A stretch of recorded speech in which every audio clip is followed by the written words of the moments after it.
Good afternoon student, good afternoon. Good afternoon sir. Good afternoon sir. Good afternoon sir. चलिए आप good सबको, afternoon sir. हाँ आप सबको हैप्पी गांधी जयंती। सर आपको भी। Same to you Thank sir. you, sir. Thank you. चलिए fine and चलिए बच्चे लोग आइए, स्टूडेंट्स प्लीज कम, आइए। तो बेसिकली हम लोग आज पढ़ने वाले हैं friction, one of the most important and conceptual topic of kinematics. जो जो काइनेमेटिक्स के आगे हम एनएलएम पढ़ रहे हैं, तो न्यूटन्स लॉज ऑफ मोशन का one of the most important part है, कंसेप्चुअल है, सिंपल है। क्वेश्चन अगर इसमें आता है इससे एंट्रेंस एग्जाम में, तो यहाँ से 100% बनने के चांसेस होते हैं। बट अगर कंसेप्ट क्लियर नहीं है बेटा, हो सकता है कि आपसे क्वेश्चन ना बने। इसलिए हम ध्यान देंगे कि मैं आपको कंसेप्ट इसको अच्छे से सिखाऊं, और आप सब बच्चे विद कंप्लीट एनर्जी के साथ आ जाइए क्लास में एंड बिल्कुल पार्टिसिपेट कीजिए, बिकॉज ये टॉपिक जो है विजुअलाइज का है, समझने की जरूरत है।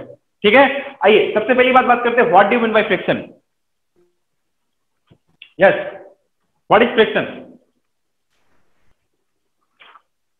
बच्चे लोग बताइए, जल्दी से बोलिए, everyone please. Opposing force. Opposing force. Sir एक फ्रिक्शन ऐसा फोर्स है जो किसी चीज को अपोज करता है। किस चीज को अपोज करता है बोलो? सपोज मान लेते हैं अपने पास कि कोई ब्लॉक है, मोशन को सर, है ना? Relative motion. Relative relative motion. Relative हाँ, मोशन। कुछ बच्चे अभी इंप्रूव कर रहे हैं ना, बिकॉज ऑलरेडी हम फोर्स के क्लासिफिकेशन में हम बात कर चुके थे वैसे, but now we will be studying in details. Fine. So अगर ये ऑब्जेक्ट है, इस पे मैंने फोर्स लगाया बेटा, तो now let's say it is moving with some velocity v। तो इधर क्या होता है बोलो? सर ये नया चैप्टर है क्या? हाँ सर। अच्छा,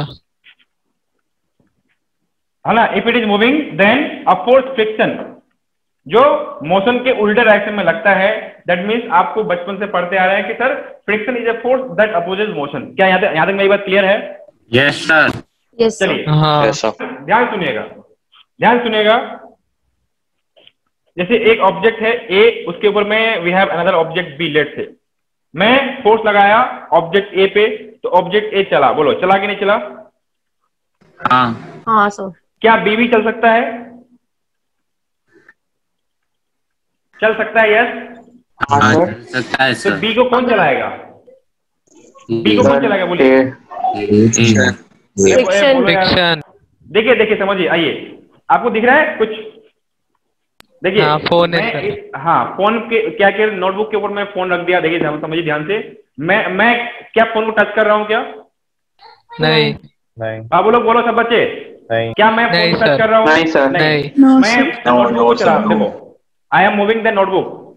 बताओ क्या नोटबुक के साथ ये फोर्स, ये मोबाइल चल रहा है नहीं चल रहा है? बोलो। हाँ चल रहा है। हाँ सर। मोबाइल को कौन चला रहा है? मैं चला रहा हूँ या फ्रिक्शन चला रहा है? Friction sir. फ्रिक्शन चलाता है कि फ्रिक्शन रोकता है?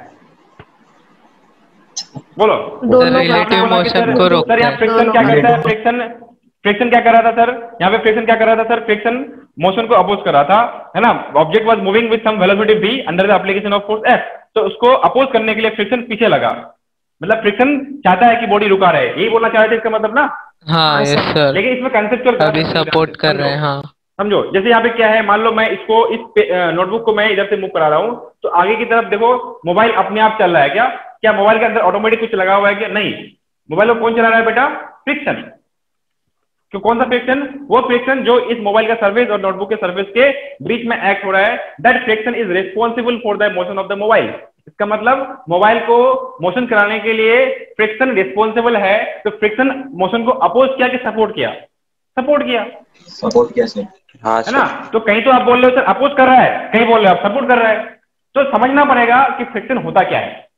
इंपोर्टेंट बात क्या है कि फ्रिक्शन मोशन को अपोज नहीं करता, किसको अपोज करता है? रिलेटिव मोशन को। ध्यान सुनेगा, कंसेप्ट को ध्यान सुनेगा, because right now I am discussing in details, है ना? पहले जो भी मैंने इंट्रोडक्शन दिया था, जिस बच्चों को याद है बहुत अच्छी बात है, बट अभी हम डिटेल्स में बात कर रहे हैं, वैल्यू भी निकालेंगे, न्यूमेरिकल भी सोल्व करेंगे। ध्यान सुनिएगा। तो सर ध्यान सुनिएगा कि जैसे मान लो कि ये जो सरफेस है, इस सरफेस के ऊपर में मोबाइल रखा हुआ है बेटा, तो ये जो मोबाइल चल रहा है बिकॉज ऑफ फ्रिक्शन चल रहा है। ठीक, ध्यान सुनिएगा। आइए मैं आपको एक अलग तरीके से कुछ करके दिखाता हूं, जरा कैसे करके दिखाऊं।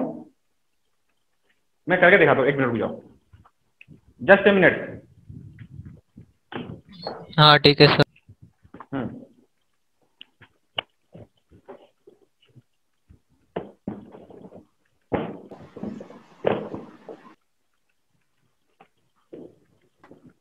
चलो दिख रहा है क्या? दो दो डब्बा दिख रहा है क्या? हाँ सर दिख रहा है। हाँ सर। देखिए अब ध्यान सुनिएगा, मैं रेड कलर का डब्बा जो है, सब बच्चे ध्यान से देखेंगे, मैं रेड कलर के डब्बे को मैं ले जा रहा हूँ, तो ऊपर वाला डब्बा भी अपने आप चल रहा है। इसको कौन ले जा रहा है बेटा? फ्रिक्शन। फ्रिक्शन ले जा रहा है। ध्यान सुनना, ध्यान से देखो, इसको ऑब्जर्व करो सब बच्चे, बिल्कुल आप स्क्रीन पे ध्यान से देखिए। कुछ हुआ क्या? देखा? हाँ सर। हाँ दिख रहा है ना सर। क्या फ्रिक्शन चल पा रहा है? क्या ले जा पा रहा है? नहीं सर। अरे बोलो यार। नहीं सर। समझो, क्या फ्रिक्शन ले जा पा रहा है क्या? मैं वैसे ही कर रहा हूँ, अभी भी देखो। नहीं सर। अभी मैं आराम से ले चल रहा था तो बढ़िया था, लेकिन जब मैं ऐसे किया तो देखो फ्रिक्शन ले जा नहीं पाया, उसको छोड़ दिया पीछे। तो फ्रिक्शन क्या कर रहा था? It was trying to, it was एक जगह पे रखने के लिए। जैसे ये दोनों कांटेक्ट में था बेटा, ये दोनों कांटेक्ट में था, तो friction was trying to keep them to be in contact, है ना? अभी देखो कोशिश कर रहा है, तो friction is sufficient, friction sufficient है तो कोशिश कर पा रहा है, और दोनों कांटेक्ट में है इसलिए दोनों साथ साथ हैं। बट अगर मैं ज्यादा फोर्स लगा दिया, एडवर्स सिचुएशन कर दिया, तो क्या फ्रिक्शन उसको साथ ले जा पा रहा है क्या? नहीं सर। तो क्या फ्रिक्शन हमेशा करता है कि ट्राई करता है? ट्राई करता है। ट्राई करता है। क्या करता है? ट्राई करता है। क्या ट्राई करता है सर? कि दो सरफेस कांटेक्ट में है तो कांटेक्ट में ही रहे। वो कर भी सकता है और नहीं भी कर सकता है। हाँ सर। हाँ। डिपेंड करता है उसकी कैपेसिटी पे। So what is friction? Basically friction is the force that tries to oppose the relative motion between the two surface in contact. अभी ये सरफेस है, ये है ना, ये फिक्स सरफेस है, तो इस फिक्स सरफेस और ये जो ब्लॉक रखा हुआ है बेटा, तो इस दोनों ब्लॉक और फिक्स सरफेस के बीच में रिलेटिव मोशन हो रहा है। क्यों हो रहा है? देखो ये रुका हुआ है और ये चल रहा है सर, ये रुका हुआ है सरफेस और ये चल रहा है सर, तो ये चल रहा है तो बीच में रिलेटिव मोशन हो रहा है। तो इसी रिलेटिव मोशन को अपोज करने के लिए friction will try to oppose this relative motion. But क्या जरूरी है कि ये बॉडी रुक जाए इस फ्रिक्शन की वजह से? नहीं जरूरी है क्या? नहीं। अगर तुम जब बहुत ज्यादा फोर्स लगा दोगे तो ऑब्वियसली बॉडी चलने लगेगी आगे, हाँ है ना? तो फ्रिक्शन हमेशा रोक नहीं पाता, फ्रिक्शन ऑलवेज ट्राई करता है। एक उसके कैपेसिटी के अंदर में हुआ तो वो रोक लेगा, नहीं हुआ तो नहीं रोक पाएगा। क्या ये मेरा पॉइंट क्लियर है? Yes sir. हाँ यस सर। ठीक। तो फ्रिक्शन, ये बोलना गलत है कि फ्रिक्शन अपोजेज मोशन, ये बोलना भी गलत है फ्रिक्शन सपोर्ट्स मोशन। ये दोनों बात बोलना बिल्कुल गलत है। कई बार आपके ऑब्जेक्टिव क्वेश्चन में इस तरह के ऑप्शन भी रहते हैं कि friction opposes motion, friction supports motion, ये बोलना गलत है। क्या सही है बोलना कि friction opposes the relative motion between two surface in contact? क्या मेरी बात समझ में आती है कि नहीं आती? बोलिए। हाँ यस सर। आइए ध्यान सुनिएगा और भी बिफोर राइटिंग द डेफिनेशन, आइए सुनिए पहले ध्यान से बाबू लोग, समझो जरा, समझेंगे। Suppose we have a block A and we have another block B. ध्यान सुनिएगा बेटा, ध्यान सुनिएगा कि अगर मैं इस ब्लॉक बी को मूव कराता हूं विद वेलोसिटी 2 मीटर पर सेकंड, ध्यान सुनिएगा, 2 मीटर पर सेकंड, एंड ब्लॉक ए को भी मूव कराता हूं 2 मीटर पर सेकंड से, बताइए इस यहाँ पे फ्रिक्शन लगा नहीं लगा? बोलो। नहीं लगेगा सर।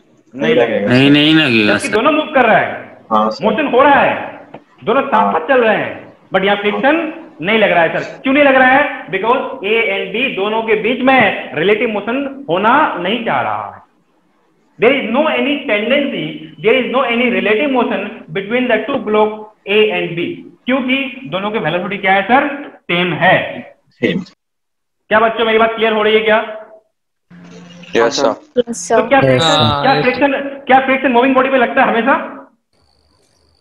नहीं सर। नहीं सर। ये कोई भी कंडीशन नहीं है। कंडीशन क्या है कि जहां पे फ्रिक्शन लगाना है, wherever friction is required, wherever you are observing the friction, आपको क्या देखना चाहिए? you must observe the relative motion between the two surfaces in contact। क्या मेरी बात क्लियर है?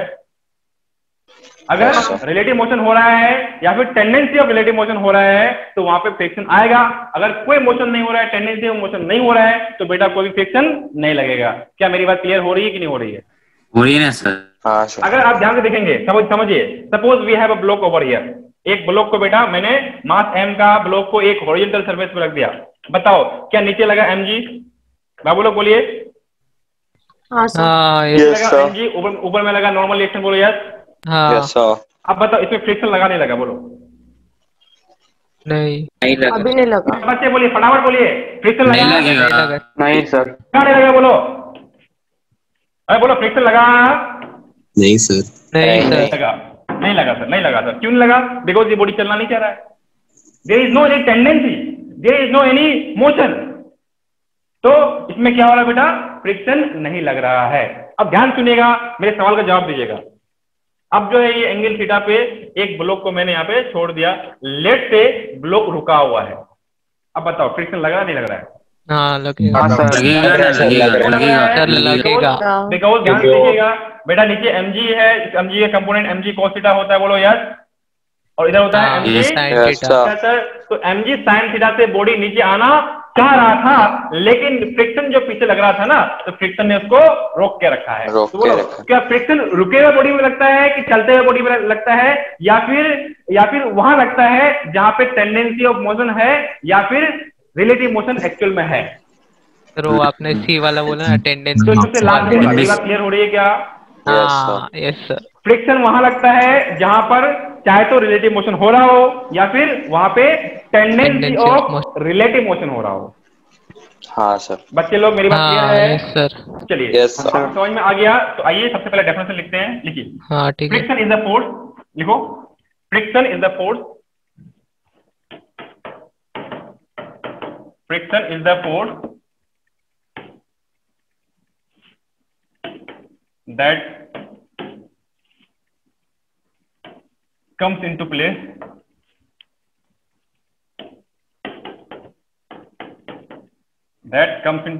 play between two surfaces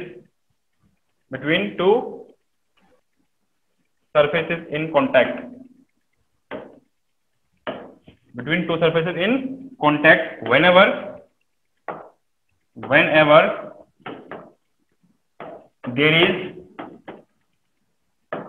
relative motion or tendency of relative motion between them। बोलिए, क्या सब बच्चे को डेफिनेशन अच्छे से क्लियर हुआ या नहीं हुआ? बोलो। सर वो हुआ कम्स सर। इनटू के बाद क्या लिखा है? रिलेटिव मोशन और टेंडेंसी ऑफ रिलेटिव मोशन वो friction is the force that comes into क्या? इनटू प्ले, अच्छा। into play between two surfaces in contact whenever there is relative motion or tendency of relative motion। मतलब हाँ, relative okay। motion हो रहा हो या फिर relative motion होना चाह रहा हो। क्या बच्चे लोग मेरी बात क्लियर हो रही है क्या? हाँ। कोई तकलीफ? नहीं। चलिए, सब बच्चे को समझ में आ गया बेटा? हाँ आप लोग yes, बोलिए, sir। आइए, सबने लिख लिया ना? और Yes, नोटेड sir। डाउन बेटा? हाँ यस सर। पार्थ, हाँ सर। चलिए आइए आगे बढ़ते हैं। सर हाँ बोलो। सर 1 मिनट, मैं लिखने वाला था अभी, आप बीच में आ गए थे तो थोड़ा लास्ट में चल रुके। 1 मिनट तुमसे। हाँ हाँ, ओके सर, ओके जल्दी लिखिए। कर दीजिए। चलिए अब आगे बढ़ते हैं, ध्यान सुनिएगा। हाँ यस सर। लिखो cause of friction, cause of friction, friction लगता क्यों है ना? आइए देखिए, अगर कोई भी सरफेस है कांटेक्ट में, लेट से, ध्यान सुनिएगा, तो भले ही स्मूथ दिख रहा है आपको, लेकिन अगर इसको अगर आप जूम करके देखोगे ना, माइक्रोस्कोप लेवल पे देखोगे, तो वो सरफेस हाँ, एक्चुअल में स्मूथ नहीं है। वो कैसा है? इस तरह से रफ है। क्या है बेटा? रफ सरफेस है ना? तो ये रफ सरफेस है, ये रफनेस है ना, ये रफनेस, इस रफनेस की वजह से क्या होता है बोलो? फ्रिक्शन लगता है ना? ये रफनेस क्या करता है बोलो? एक दूसरे सरफेस को क्या करता है? इंटीग्रल करता है। क्या करता है? इंटरलॉक कर देता है ना? इसके वजह से हाँ। क्या करता है? दोनों बॉडी चाहे तो साथ रहेगा, साथ रुके चलेगा, चलना चाहेगा, या फिर साथ रुका रहेगा। क्या मेरी बात क्लियर हो रही है क्या? तो हाँ, सर। कॉज ऑफ फ्रिक्शन क्या होता है बोलो? Interlocking between two surface. लिख लीजिए, interlocking between two surfaces in contact. लिखो, interlocking between two surfaces in contact. two surfaces in contact due to roughness,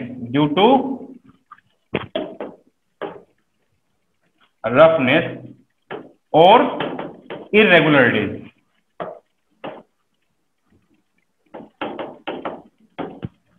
जल्दी से लिखिए बेटा, फास्ट कीजिए और डायग्राम बना लीजिए।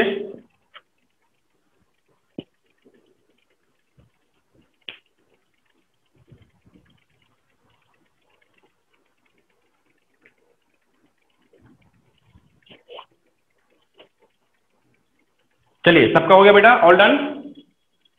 हाँ यस सर। एक मिनट सर। हाँ लिखिए, फास्ट लिखिए नहीं थोड़ा सा। हुआ सर, एक मिनट। लिखने में देर मत करो, तो फास्ट लिखो, है ना। ये हर जगह से क्वेश्चन आ सकता है, ध्यान ध्यान रहे। जितनी भी सारी चीज मैं डिस्कस कर रहा हूं, कहीं पर भी कंसेप्चुअल क्वेश्चन आ सकता है एग्जाम में, थियोरिटिकल फॉर्म में, ऑप्शन के फॉर्म में, न्यूमेरिकल तो आता ही आता है।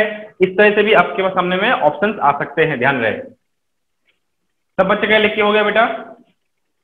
हाँ यस सर।